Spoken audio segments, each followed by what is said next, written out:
My name is Elaine Carter, and I've spent the last 20 years keeping my family afloat, emotionally, financially, and in every way that counts. I was the glue that held everyone together, the dependable one, the one who never complained. But this year, on my 40th birthday, they didn't just forget. They asked me to cook dinner. For them. No card, no cake, no happy birthday. Just the usual. "What's for dinner, Elaine?" That was the moment I realized something terrifying. I had disappeared from my own life. And that night, without warning, I walked out of the house I paid for, and I didn't look back. What came next? It shook everything they thought they knew about me, and it forced them to see who I really was. But by then, I wasn't sure I wanted to be seen. I woke up before the sun, as usual. The house was quiet, eerily so, but that wasn't anything new. I padded into the kitchen barefoot, the cold tile biting at my heels, and started the coffee. It sputtered to life like it always did, filling the silence with the comforting gurgle of routine. I didn't need an alarm clock anymore. After 20 years of taking care of everyone else, my body just knew when it was time to serve. By the time the coffee was done, I'd already packed Lily's lunch, laid out my mom's vitamins, and sorted through the pile of unpaid bills sitting by the microwave. The electric company had sent a second notice. Again. I made a mental note to call them after work. Again. I glanced at the kitchen calendar, a cheap one with scenic photos of places I'd never visit. April 14th. A small red heart I'd drawn. Weeks ago, circled the date. Tomorrow, my birthday. Not a milestone one. Not anymore. Just 40. Not young enough to be celebrated, not old enough to be respected. Just in between. Kyle came down the stairs just as I was pouring my second cup of coffee. He didn't say good morning. He rarely did. He went straight to the fridge, grunted when he found the orange juice gone, and opened a beer instead. "You know, it's not even 8 a.m., I said quietly. "It's Friday," he muttered, as if that excused anything. He flopped onto the couch, Xbox controller in hand, and disappeared into another world that didn't ask him to grow up or pay rent. I heard my mom before I saw her, slippers dragging, breath heavy, muttering about how the heat was too high again. I'd adjusted the thermostat 3 times already this week. She appeared in the doorway in her old pink robe and gave me that look, the one that said I was doing too much or not enough. Somehow, always both. "There's no cream left," she said, eyeing her coffee like it had personally offended her. "I'll grab some on my way home." She didn't say thank you. Upstairs, Lily's door slammed. A minute later, she came down, in a hoodie 2 sizes too big and earbuds firmly in place. She barely looked at me as she grabbed her backpack. "Lily, do you want me to drive you?" "I'm walking," she snapped. And just like that, she was gone too. I stood in the kitchen, holding a half-full mug of lukewarm coffee, and realized I hadn't spoken more than 10 words to any of them all morning. I used to think I was the foundation of this house, but lately, I felt more like a piece of furniture. Something they walked past, used, leaned on, but never really saw. At work, at least, people remembered I existed. Rhonda from payroll had already decorated my cubicle with a little balloon and a birthday girl sticky note. Early, but sweet. My boss had offered me Friday off, but I'd declined. It wasn't like anyone at home had made plans. That night, I stayed late, not because I had to, but because I couldn't bear to walk back into that house. When I did, the living room was dark. My mom had gone to bed. Kyle was still gaming. Lily was in her room, door closed, light off. The sink was full of dishes. No one had cooked. No one had eaten. No one had waited. As I put the groceries away, I caught my reflection in the microwave door, the fine lines around my eyes, the slump in my shoulders, the dull look in my own eyes. Tomorrow would be my 40th birthday, and I knew without a doubt, that no one was going to remember. The next morning came like any other, except it wasn't. It was April 15th, my birthday, the day I was born into this world 40 years ago. But in this house, it was just Saturday. Nothing more. I got up quietly, already knowing not to expect anything. No card, no breakfast in bed, no surprise from Lily or a, "Hey, happy birthday," sis from Kyle. Still, a tiny voice in me held on to hope. Maybe they remembered. Maybe they were planning something. I told myself not to be silly, but the hope was stubborn. It clung to me like the last ember of a dying fire. The house was already half awake when I stepped into the kitchen. My mom was stirring her oatmeal with a scowl. Kyle was on the phone in the backyard, laughing loudly, cigarette between his fingers. Lily was scrolling on her phone, earbuds in, sitting at the kitchen island like she didn't even notice I was there. "Morning," I said gently. No response. I made breakfast anyway. Old habits. Scrambled eggs, toast, some fresh fruit. I even cut the strawberries into hearts. I don't know why. Maybe I needed to remind myself that I still had a heart. By 10 a.m., it was clear. No one remembered. No one cared. It stung in a way I can't quite describe. Like being invisible inside your own story. Like screaming in a dream where no one hears you. I busied myself with laundry, vacuuming, wiping down counters, chores that made me feel like I still had a purpose. By late afternoon, I was in the middle of cleaning the bathroom when Kyle popped his head in. "Hey, you cooking tonight?" "Lily wants spaghetti." I paused, scrub brush frozen in my hand. He must have seen something in my eyes because he added, "You okay?" I swallowed hard.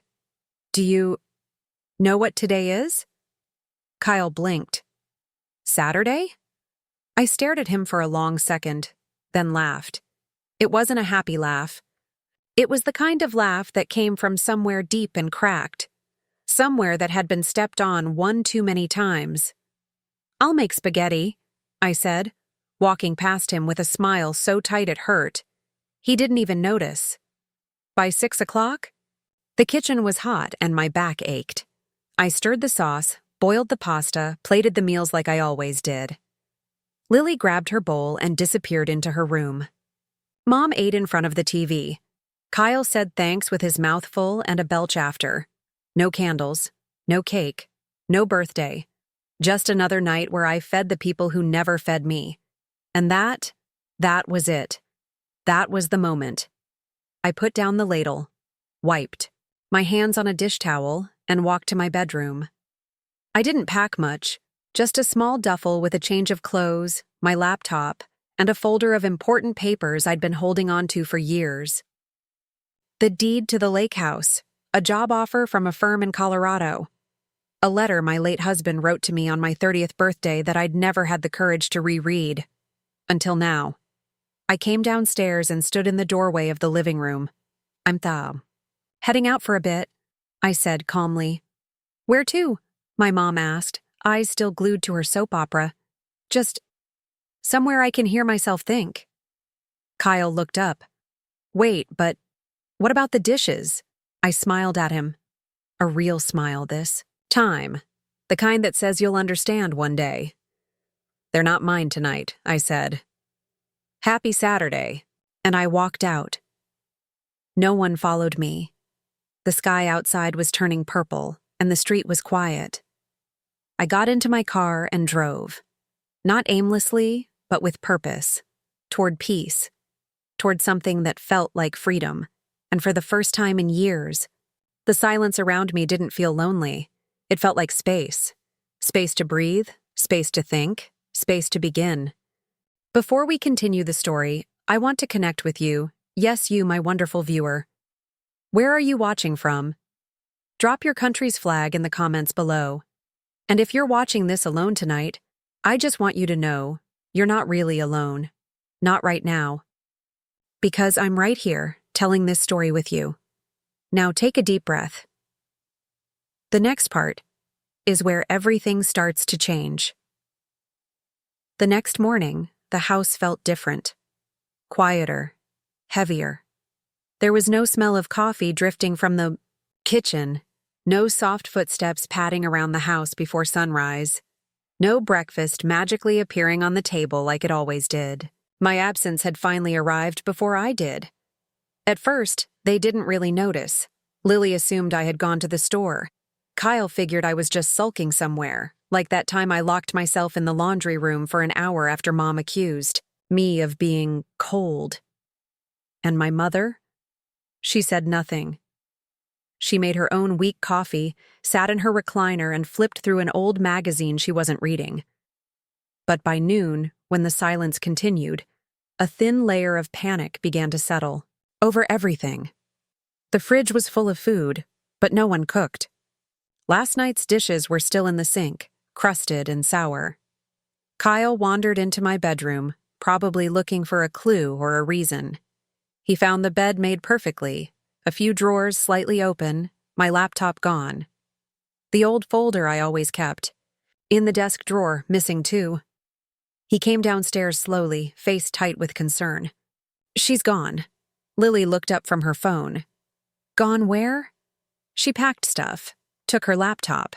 That folder's gone too. She didn't just step out for milk. She's probably staying with Aunt Rachel, Lily muttered, shrugging. Kyle shook his head. She can't stand Aunt Rachel. Mom finally spoke from her corner of the living room. She might have gone to the lake house, the one she and Tom bought before he passed. I thought she sold it.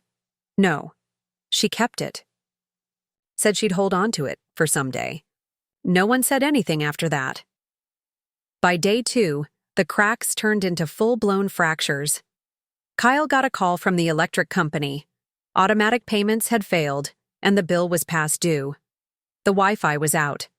The water pressure had dropped significantly. And when Kyle tried to order food online, his card was declined. Lily lost it that night when she realized the Netflix account no longer worked. "Why is everything falling apart?" she yelled from the couch. Kyle didn't answer. He had just opened an envelope from the mail addressed to me. Inside was a mortgage statement, 4 months overdue. At the bottom, stamped in red, foreclosure, pending. Mom sat down hard at the kitchen table. "She's still been paying the mortgage?" "I thought you were covering it," Kyle said, eyes wide. "I gave her some cash here and there. She never said she needed help." "Because she didn't want to make you feel guilty," Kyle replied, his voice suddenly thick. They began tearing through drawers, cabinets, my filing boxes, receipts, statements, invoices, all in order. Every dollar accounted for. Groceries, utilities, insurance, Lily's school fees, even Kyle's phone bill. Everything had been paid by me. Lily returned from my room holding an old leather-bound notebook. I found this in her nightstand. I think it's a journal. They all sat around the table, and Lily started reading. Sometimes I wonder what it would be like to just disappear. Not to punish them. Just to breathe. Just to remember who I am. They don't mean to be cruel. But sometimes indifference cuts deeper than cruelty. I miss Tom. I miss being seen. I miss being Elaine. Not just Mom, not just the problem solver. The glue is cracking. No one said a word for a long while. Lily closed the book slowly. "We forgot her birthday," she whispered. "We didn't even say it. The weight of that. Truth settled over the room like fog." "She's not coming back," Kyle said quietly. "Not unless we give her a reason to." Mom nodded. "Then we better try." That night, Kyle propped his phone up on the kitchen table and started recording a video. The first few takes were clumsy, awkward, but on the 5th try, something broke open inside him. "I'm sorry," he said into the lens. "I leaned on you so hard I forgot you had a life of your own. You're my sister, and I've treated you like a backup generator." Then Lily stepped in front of the camera, voice soft but steady. "Mom, I thought everything just worked. I didn't realize it was you holding it all up. I'm so sorry. I see it now. I see you." Finally, my mother looked into the lens with tear-glassed eyes. "You've done more than any of us deserved. You lost your husband, held us together, and we never once stopped to ask how you were doing. That's on me. That's my failure." Kyle hit send, not knowing if I'd even watch it. But miles away, in a quiet lakeside cottage, I sat on the porch wrapped in a blanket, listening to the soft rustle of wind through the trees. And I watched the video from beginning to end. And for the first time in years, I cried. Not because I was broken, but because someone had finally noticed I had been holding the pieces all along. The lake house had a kind of quiet that felt sacred. Morning started with the soft rustle of wind in the trees and ended with the gentle lapping of water against the dock. For the first time in years, I wasn't waking up to demands or criticism. I was waking up to peace. I'd been gone a full week. No calls, no messages, except for the video they sent, which I'd watched in full silence. I didn't reply. I wasn't ready. It wasn't anger holding me back. It was the unfamiliar, delicate weight of finally having space to think. Each morning, I wrapped myself in a blanket and sipped coffee on the porch. I worked remotely a few hours a day for a consulting firm. Nothing overwhelming.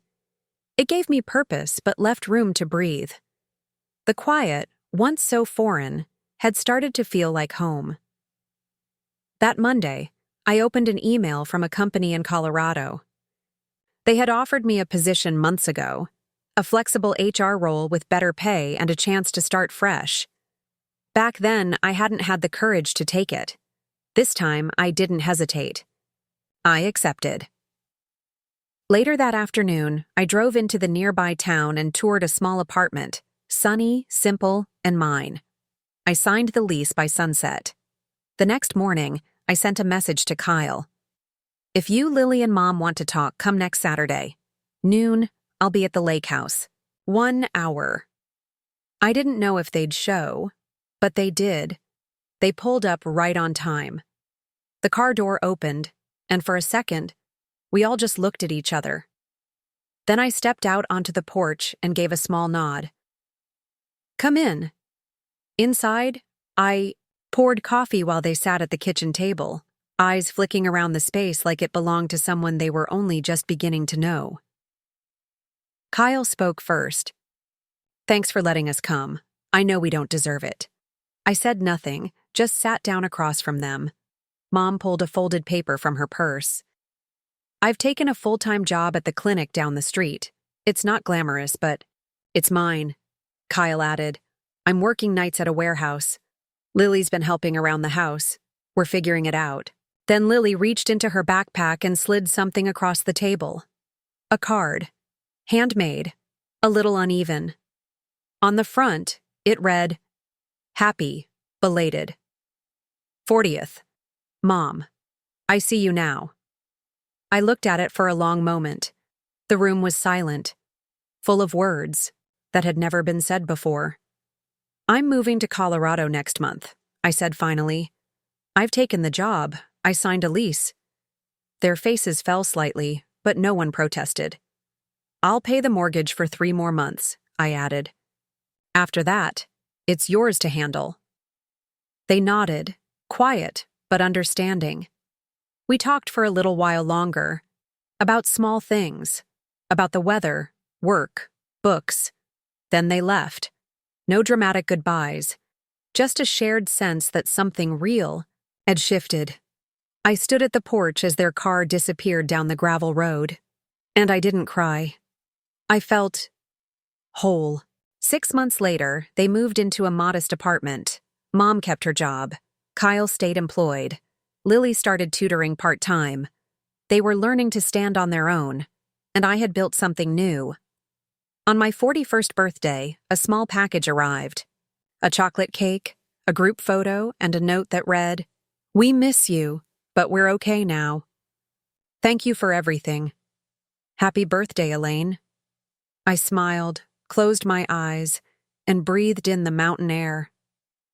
Sometimes the strongest love begins when you stop saving everyone else and finally choose to save yourself. This story isn't just about a forgotten birthday. It's about reclaiming self-worth after years of quiet sacrifice. Sometimes, the most powerful act of love is walking away, not out of anger, but to finally choose yourself. And when you stop carrying everything, the people around you learn how to carry themselves. What about you? If this story spoke to something inside you, drop a 2 in the comments. If it didn't quite connect, drop a 7. All opinions are welcome here. And if you want more heartfelt, emotional stories like this, don't forget to like the video and subscribe to the channel. Thanks for being here and for listening all the way through.